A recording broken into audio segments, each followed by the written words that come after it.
Hi lads, this is just a walkthrough, talk through. Some of you asked about it on Metatrader 4. It's pretty, it can be a bit confusing if you're not showing, but it's just some tips to keep you going. Right, so first of all, to the basics, your screen won't look like this when you first start up. It'll more than likely look like that, and it will have a couple of them charts, so you can just close them when you do. And then again, if you want to go open up a new chart, go File, New Chart, pick your pairing. So anything you want, we'll just do what it is now. Now to get your screen set up the way you want it, make it individually personal to you. You right-click the screen, brings up this, go down to Properties, and then you can play about with it there. I basically have background white. Well, I'll show you. So that's that there. You can change these, play about with them. Ideally, well, you do want it on candlesticks, personally, a favoured one. And you can play about with all this stuff here. So I'll just come out of that. I'll go to a template I've got, blank. And that's how I personally have my screen. If you if you get it like this and then want to do what I've done, save it as a template, again, you right click, brings that up, go to template, save template, and it will bring up, see, yeah, it will bring up this, and you can save it under a name for future. So that's that. If you want to see pairings, all the pairings are available, go down to File, Market Watch, and it'll bring up all these. So sometimes if your MT4 account does freeze, it means too many of these are open. So you can just close the ones you don't use. I've got them all in a minute just because I was playing about it earlier, but I'll delete most of them normally. Just have the basic pairings up. Close that. If you got a trade on and you want to see it and see what your account balance is, you go Control on the keyboard and T, and it brings it up.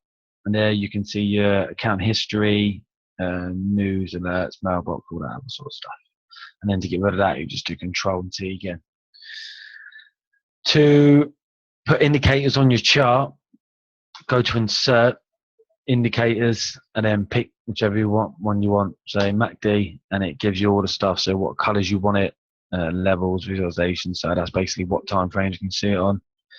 Parameters. So these are the things you put into your MACD to give it readings to you. Okay, and up it comes.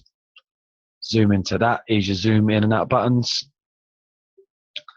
If you get the indicator up and you don't like it, you can just right click, delete indicator, and it goes back to normal.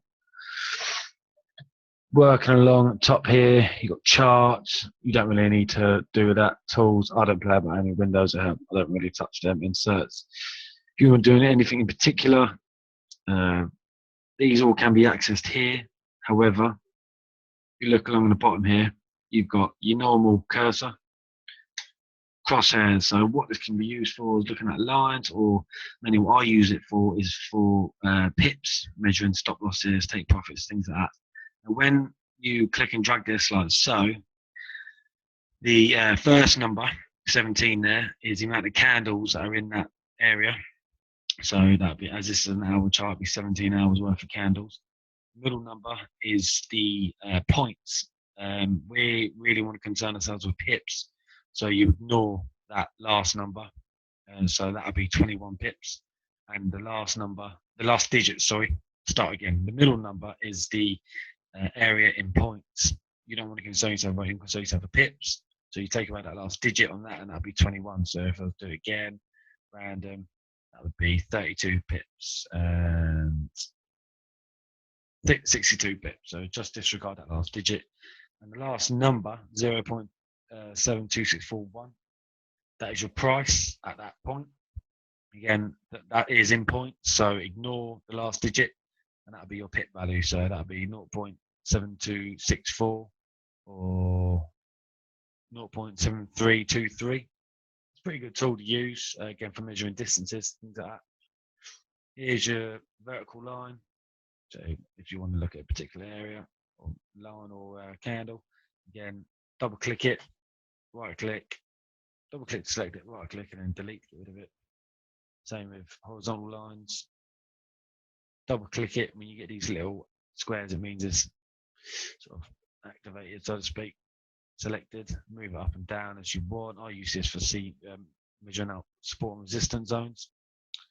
So delete that. Trend lines. Self-explanatory again. Double click it if you want to. You get these little squares on it. If you want to move it about, do whatever you want. Right click and delete. That's the wave. Don't use that. Fibonacci tool is a good tool, but we'll go over that at a later period. So if you do know how to use it, you want to click it, select it up there,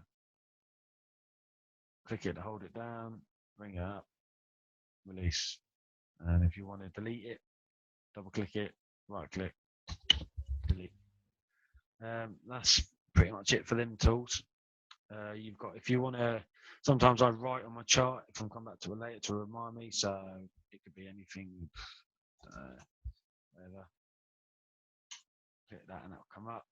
If you want to make it bigger, right click, text properties, and I'll change what colors you want. And there you go. So if you come back later to your chart, you'll see that. Same, that's just a similar thing. This is your time frame period, so minute, 5 minute, 15 minute, 30 minute, 1 hour, 4 hours, daily, weekly, monthly. There's your time periods there. One lad was asking, I think it was Michael, about these two tabs here. Now, if you're going back to a chart, you want to go back to to the current price. Unclick it, re-click it.